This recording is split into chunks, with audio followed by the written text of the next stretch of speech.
welcome to another food preparation and nutrition demonstration video, and today we are going to be making vegetable stir fry.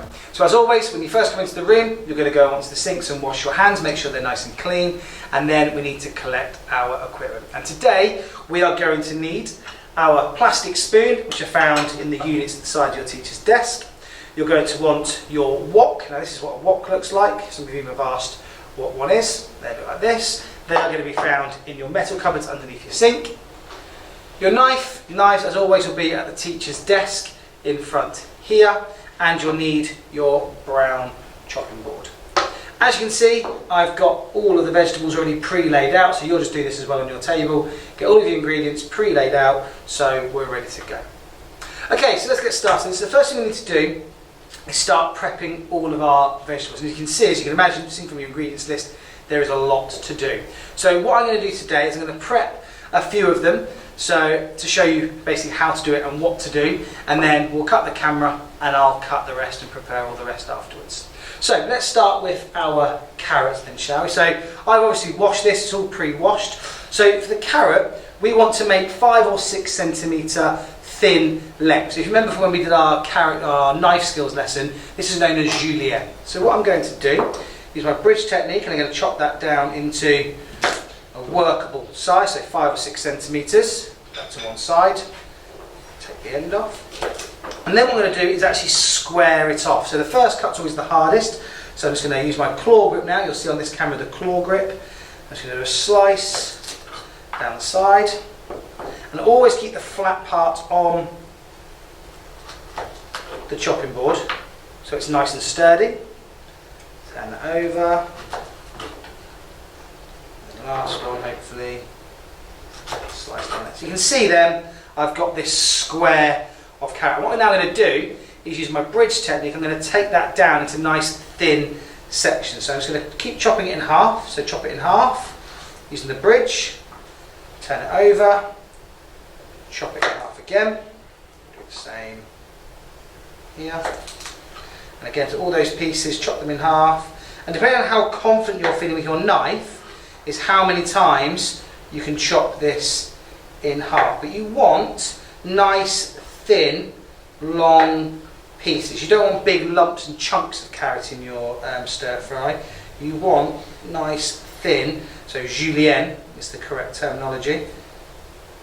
Down here. I'm just going to make nice, thin. And again, if I had time, or again for you guys if you feel more confident, you could slice those even thinner again and just keep going as thin as you possibly want it to go. But I'm just going to stop there. You can see there's quite a lot to do. Just finish these ones off. That one done. And then this one. Okay, and as I said, I'll finish all this off camera later on. So there, put that away to the side. There, my carrots. You can see nice, thin, long strips. Okay. The next one we're going to look at is our red pepper. Now there are many ways. I've seen many people cut peppers in all different ways, but I'm going to show you how I do it because I personally believe mine's the easiest. But we'll show you. So place the pepper flat onto your chopping board with obviously the stalk at the top, and take your knife and just slice one edge down like so. You'll be able to see inside of a pepper you've got where all the seeds are. We want to try and not disturb those seeds because they go everywhere, they make a bit of a mess. We don't really want this part of the pepper in, we just want the fleshy outside part. So I'm going to spin it now and rotate it, and I can see the inside. I'm just going to carefully take my knife down, missing those seeds, and slicing. Turn it, slice, turn it, move that out of the way, slice it as well actually, let's get it out of the way, slice down, there, and then I have 4 pieces of pepper there, and this part here I can dispose of. I'm going to put that straight in the bin, just because I know if I knock it I'm going to get seeds all over the place, and it's not going to be very tidy. From there, again I'm just going to use 1 piece here. All I'm going to do is, again, using the claw grip now, is put that into thin slices. Again, we want those nice thin slices for our stir fry. We don't really want chunky big pieces, we want nice thin long pieces. It's much nicer in the stir fry. change the bridge technique for this last bit. Here, there we go. And that is what I'll do to all of my pepper. So you can see thin, long strips. Nice and easy, nice and quick, like so.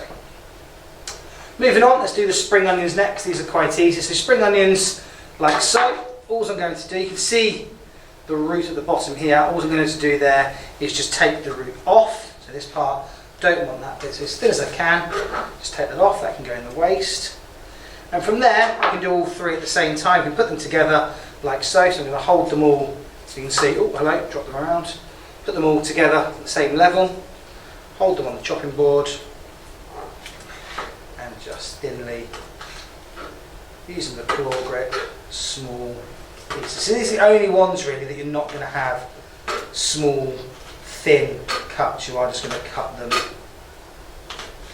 as they are. All the way up, and I'm going to stop. So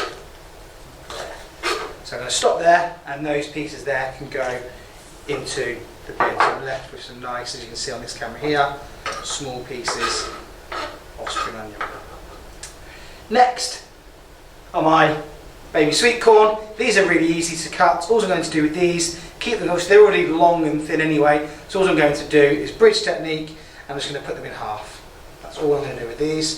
Just slice them in half, like so, and they have nice long pieces there. So that's really simple. The last one I really need to show you is the garlic. Okay, so the garlic, you're going to have a clove of garlic like this. What we need to do first is peel it. So to peel some garlic, what I'm going to do is very carefully just take off the smallest amounts at the ends, so tiny amounts. They then go in the waste. And then using our nails, just peel the skin. You can see here, this camera, hopefully do it in one, oh not quite. Just peel the skin off. There we go, of the garlic. Now, we want to try and finely chop our garlic. So the way to do that is using the knife, okay, so the flat part of the knife, so this part of the knife here. I'm going to place that on. The blade is going to be away from me, so I'm not going to have the blade towards me. Blade is going to be pointing away from me, so towards the camera. Place it on top of the garlic, if you'll see on this camera here. And using the palm, I'm just going to squash. You hear that getting squashed like that, and then you're there. And now from there, what I can now do is just, there's still quite a big lump there, so I'm just going to slice that. It just makes it easier to dice this down. Again, if you wanted to, you could always put that back on and crush again, like so. And you'll get eventually where you can just literally dice very, very small piece. I can smell the garlic now. Wow.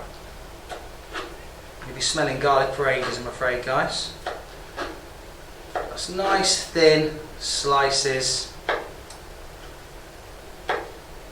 like so. You don't need much. People see garlic and think you need loads and loads and loads of it. That'll be enough to get a garlicky flavour in our stir fry. Okay? That is everything we need to chop and prepare for this lesson. So you're going to have more than just, one baby sweet corn. But rather than keeping you on camera now, I'm going to turn you off and we'll come back when everything's chopped and we're ready to get cooking. See you in a second. Welcome back. So as you can see, I've pre-chopped all of my vegetables and we're actually now ready for the cooking process. Now with a stir fry, this is the part that actually takes the longest. Cooking our stir fry doesn't take that long at all. In fact, we've got to be careful not to overcook. So the whole cooking process in total will take no more than probably 7-8 minutes once we get the heat in the pan. So to start with, what I'm going to do is get my pan turned on. So come to mine now, obviously the gas hob, so it's going to take a bit quicker to do. So turn my gas on, you can hear that turning on there. Light that up. Now I will say, you will see on this camera here, I've got some sunflower oil in my pan. Now that wasn't on your ingredients list, don't panic. We have produced the sunflower oil for you. Okay, there's no point you going out and buying a big bottle when we only need a little drop. So I'm going to add the sunflower oil into my pan, get the heat on. Now the first thing I'm going to add are my onions, my garlic and my ginger. So the sort of flavoursome ingredients, if you like. So that was my ginger. So remember, I didn't show you how to chop ginger because you can buy that as ginger paste or as pre-chopped. So I didn't need to show you how to chop that one. And my garlic as well. Already it smells incredible in here, I have to say. And get that in. And all I'm going to do is just keep that moving around. Don't want to burn that, don't want to overcook it. As I say, I'm going to do this for no more than probably a minute. So I've already got heat into my pan. I definitely don't want to overdo it. So it's again that temperature control, making sure I'm not having it too high, don't want to burn anything. So basically what I want to do is keep it moving. The key to a stir fry is not to just leave everything sat still for too long, okay? I want to be basically pushing it from the centre, out to the sides, and then dragging it back into the centre. You'll see that technique on this camera. Now I'm trying to be careful, I don't want to brown off my onions or brown off my garlic and ginger. I just want to move it around the pan, almost infuse the oil with those flavours, ready to start getting everything else in. Now as soon as that starts to sizzle, you might be able to hear it on the camera, I am ready for my next ingredient. Basically everything else now is going to go in apart from the mange tout. Now the mange tout is going to go in last, okay? So what I'm now going to do, I think I'm ready, is get my red peppers. I can pick them all up, just scatter them into there. My carrots and my baby sweet corn. Okay, I'm just going to put them in, and again just keep them moving around. So this is now going to be sort of 3 or 4 minutes now, just moving these around the pan. Again, don't want them to be sitting still. Try and toss them around as well, so it's not just the peppers sitting on the bottom. Try and actually flip them over. You'll see on this camera this technique here. I'm just sort of flipping them over, like so. Please notice I've got control though of the food. Lots of students, when we do this, imagine they're trying to whisk something or make a cake and they sort of stir really vigorously. We don't need to do that. We're just going to end up with food going everywhere. We just want to move it around the pan. Make sure anything on the side goes back into the middle and flip it around. Now you may see videos of people grabbing the wok and tossing all their food in the air. As year 7, we don't need to do that. These are quite heavy, so we definitely don't want to be trying to pick them up and not throwing food around. We're just going to have boiling hot food and boiling hot oil going everywhere. So our pan stays securely on the heat at all times, and we use our spoons to move it around. Oh, I wish you could smell this. It smells amazing straight away. You know, there's so many different flavours, so many different vegetables in this. Now, as you know, we're making a vegetable one. If you were to do this again at home, you could have added chicken to this, beef, lamb, whatever you wanted to do. Obviously get that meat cooked first in the wok and then add all your vegetables later on. But in school, in the hours lesson, we're just going to do the vegetable side of things. But you could always cook something else at home that go with this, accompany this when you get home later that evening. But the smells are incredible. As I say, I haven't stopped moving it around the pan. I'm constantly pushing it around, making sure that every item gets contact with the hot pan. So just moving it around. I don't want it staying still. I don't want them to brown. I don't want them to burn.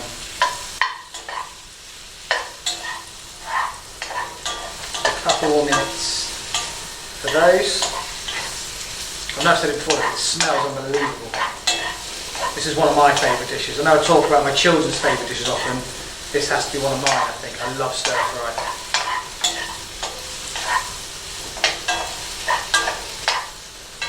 I love Thai food, so Thai food is my favourite all-time, anything with spice. So again, I said on the ingredients list, if there was any other vegetables that you liked, you could bring them in as long as they were pre-chopped.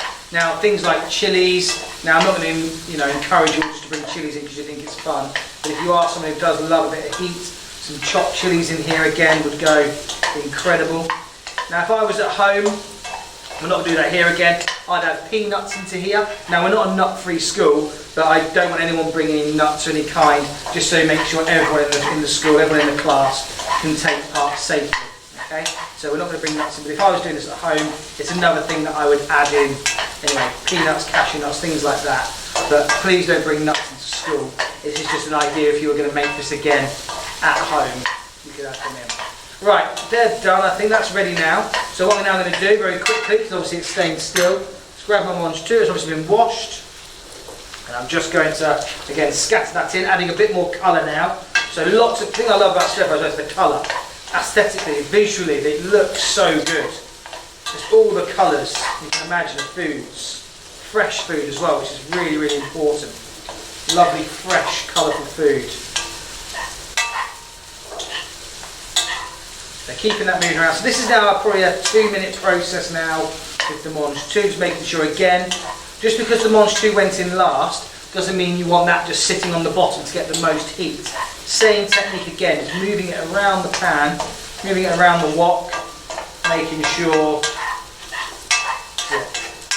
as I say, pan stay firmly on the heat. We don't need to start jiggling it around like you might see some people do. If I was at home and wanted to show off, I'd probably then give it a bit of zhuzh, but we're not going to do that. Just going to keep it on the heat. Okay, as it is, and move it around the pan with the spoon. Now you may see in front of me here, I've got some water, like a couple of tablespoons of water there. I've also got some hoisin sauce and I've got soy sauce. Now again, you'll notice they weren't on your ingredients list because you only need a small amount, okay? And because of that, we've provided that, and we'll come round and actually put that into your wok as and when you're ready. We actually make up a big mix pre-made, ready just to put straight in to speed things up. So, but again, if you're going to make this at home yourself, you will obviously need the soy sauce, the hoisin sauce, if you wanted those flavours that we're going to get from this one. So again, I've moved that around now. It's been a couple of minutes. It's starting to look really good. And again, I'm keeping on all the veg and just making sure that none of it is browning off. If I start to see all the onions browning and the carrots and the peppers and everything else starting, especially the baby sweet corn, start browning off, it's been in here too long. Okay, we just want to keep those colours, want to keep it all nice and fresh. I can smell the ginger and the garlic, it smells incredible. I think I might say that 100 times in one video, but it really does. So once they've been in for a couple of minutes, we're then ready. So I'm going to add some water, a couple of tablespoons of water, a couple of tablespoons of soy sauce, and a couple of tablespoons of hoisin sauce, and then we give it another couple of minutes, and that is ready then to serve, or in your case, put in your Tupperware boxes and take home. So from there, bring it my water. I'm just going to sprinkle that around the pan. You can hear that starting to sizzle a bit. My soy sauce, get that in there as well. Just give it a little mix, don't want it to burn. And then last but not least, again, the flavours that come from those sauces are unbelievable. Turn my heat down slightly while I'm talking. Hoisin sauce is my favourite. I love hoisin sauce. Love it. And again, get all that mixed in. Infuse all those flavours. Oh, smells so good. See here.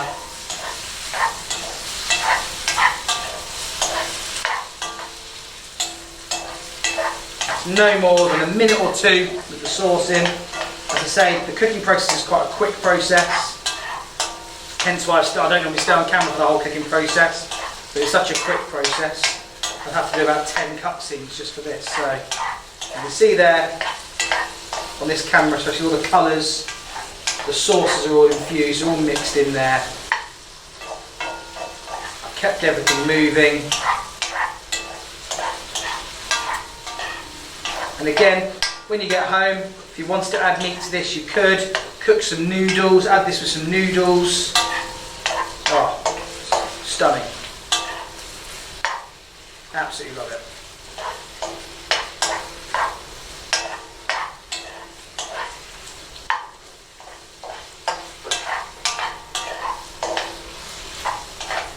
And I think we are done. So I'm going to turn the heat off. I'm also going to remove it from the heat, just move it off to one of the rings that weren't on. Show you that camera there. How nice that looks. Lovely, jubbly. Now obviously you don't want to keep it in your pan for too long when it's finished cooking. Obviously I'm going to keep mine there for now while I'm talking to the camera. But as you can imagine, this pan is still really, really hot. So whilst I'm talking to you, that is still cooking away. The heat doesn't just disappear instantly because I've taken it off of the ring. That's going to still be cooking because this pan is going to be extremely, extremely hot. That is it though. That is how to make a vegetable stir fry. Thank you very much for watching, and we look forward to seeing your creations next lesson. See you soon.